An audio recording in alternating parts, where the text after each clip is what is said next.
So Anil pan India ట్రాప్లో పడలేదు ఇప్పటివరకు. మరి పడే ఛాన్స్ ఎందుకు అనుకోవాలి ట్రాప్ అని కొడితే పాన్ ఇండియా బ్లాక్ బస్టర్ అవుతుందిగా. ఎంత ఇప్పుడు పాన్ ఇండియా ఎన్ని సినిమాలు సక్సెస్ అవుతుందండి? మామూలుగానే మన పర్సంటేజ్ 4-5%. పాన్ ఇండియా అనేది కూడా అసలు దానికంటే తక్కువ రేట్ ఆఫ్ సక్సెస్ అనేది. అంటే పాన్ ఇండియా మూవీలో పడి అస్సలు ఉన్న దీన్ని కూడా సరిగా చేయలేకపోతున్నారనేది బాగా వినిపిస్తున్నమాట. అందుకని అడుగుతున్నా. ఏమో నాకు ఐ డోంట్ థింక్ సో. నేను అవతల వాళ్ళ ప్రాజెక్ట్స్, అవతల వాళ్ళ ఐడియాలజీ నేను కమెంట్ చేయలేను. ఎందుకంటే ప్రతి డైరెక్టర్కి ఒక గోల్ ఉంటుంది, ఒక డ్రీమ్ ఉంటుంది. సో తను బిగ్ స్కేల్లో చూడాలనుకుంటారు, తను ఇంకొద్దిగా నెక్స్ట్ లెవెల్ ఆఫ్ దీంట్లో చూసుకోవాలనుకుంటారు ఫ్రేమ్లో. So that's like a dream ఎవరికైనా. ఒక్కొక్కసారి అది ముందు చేయాలనిపిస్తుంది కొంతమందికి, ఒక్కొక్కరు ఆగి చేసుకుందామని ఇప్పుడు ఎందుకు తొందరగా ఆగుతారు. సో నేను రెండో టైప్. ఇప్పుడు అంత తొందరపడి వెళ్ళి ఏం చేస్తాంలే, ఎందుకు పరిగెడదాం ఇప్పుడు. ఎందుకు అసలు అనిల్ డ్రీమ్ ఏంటి? నా డ్రీమ్ సాధ్యమైనంత కాలం ప్రేక్షకుల్ని ఎంటర్టైన్ చేయటం అండి. That's my first dream. అది ఏ జోనర్ అయినా. ఎంటర్టైన్మెంట్ ఫిల్మ్లో నవ్విస్తా, ఏదైనా సీరియస్ డ్రామా ఫిల్మ్ తీసుకొస్తే వాళ్ళని మెప్పిస్తా, లేదంటే ఒక మైథలాజికల్ ఏదైనా చేయాలనిపిస్తే వావ్ అనే ఫ్యాక్టర్ లాగా తెప్పించాలంటే అది చేస్తా. So I'm trying to tap different kind of genres, not only entertainers.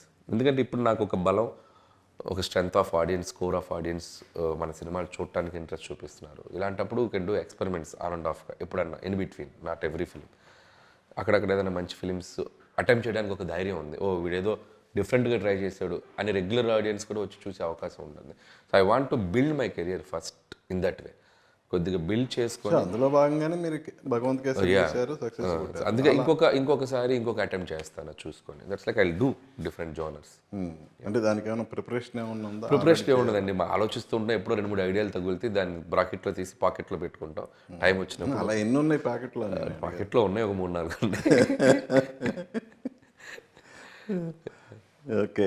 So మరి కొద్ది గంటల్లో ఆడియన్స్ ముందుకు వెళ్ళబోతున్నారు. ఏంటి ఫైనల్గా అటు మెగా ఫ్యాన్స్కి, వెంకీ ఫ్యాన్స్కి, టోటల్గా తెలుగు ఆడియన్స్కి? సో ఇది అదే చెప్పాను, తెలుగు ప్రేక్షకులు అందరూ ఈ సినిమా సెలబ్రేట్ చేసుకునేలా ఉంటుంది. అండ్ చిరంజీవి గారిని ఒక నటుడిగా, ఒక డాన్సర్గా ఇష్టపడిన ప్రతి ప్రేక్షకుడు ఒక కొన్ని డెకేడ్స్గా, ఇర్రెస్పెక్టివ్ ఆఫ్ పాలిటిక్స్ అండాలి, పాలిటిక్స్లోకి వచ్చాక తెలియకుండా ఏంటంటే ఒక సమీకరణాలు మారిపోయినాయి. కానీ చిరంజీవి గారు అంటే యూనివర్సల్గా అందరూ ఇష్టపడే ఒక యాక్టర్ ఆయన. So now I'm saying that ఈ సినిమా ఖచ్చితంగా అందరికీ నచ్చేలా ఉంటుంది అని నేను అనుకుంటున్నాను. దయచేసి అందరూ వచ్చి సినిమాని చూడండి. అండ్ డెఫినెట్గా మీకు ఒక నాస్టాలజీ ఫీల్ వస్తుంది.